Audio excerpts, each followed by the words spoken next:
அஸ்ஸலாமு அலைக்கும். Welcome to our channel. இன்றைக்கி நம்ம பார்க்க போகிறது முள்ளங்கி சாம்பார்.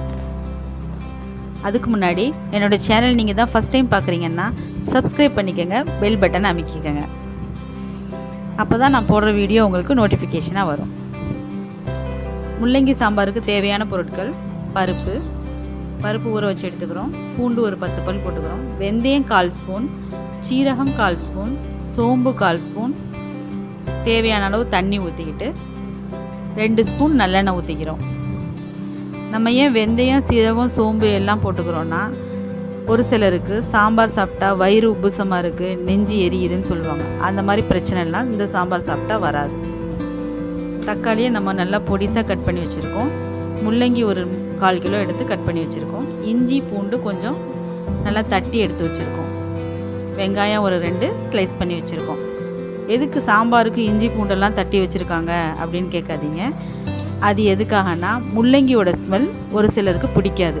இந்த மாதிரி சாம்பாரில் இஞ்சி பூண்டு தட்டி போட்டு தாளித்து முள்ளங்கி போட்டு சாம்பார் செஞ்சு பாருங்கள், நல்ல டேஸ்ட்டாகவும் இருக்கும், கறி குழம்பு சுவையில் இருக்கும். நம்ம எண்ணெய் ஊற்றிக்கிறோம், கடுகு போட்டுக்கிறோம், ஜீரகம் போட்டுக்கிறோம், பெருங்காயம் போட்டுக்கிறோம், அந்த இஞ்சி பூண்டு தட்டி வச்சதையும் போட்டுக்கிறோம், கருவேப்பிலை போட்டுக்கிறோம்.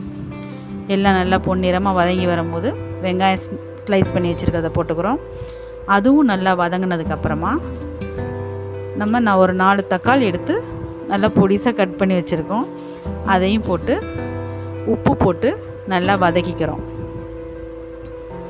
நல்லா வெங்காயம் தக்காளி நல்லா வதங்கினதுக்கப்புறமா நம்ம கட் பண்ணி வச்சுருக்க முள்ளங்கி போடணும்.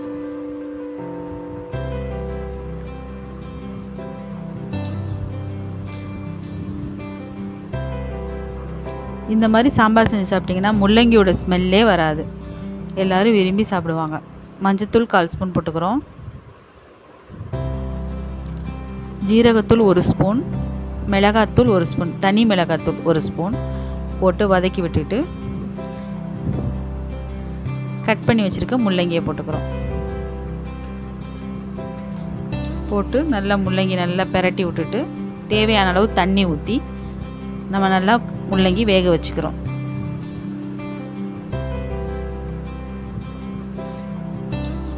நல்லா வெந்ததுக்கப்புறமா நம்ம வேக வச்சுருக்க பருப்பு எடுத்து அதில் போட்டுக்கிறோம்.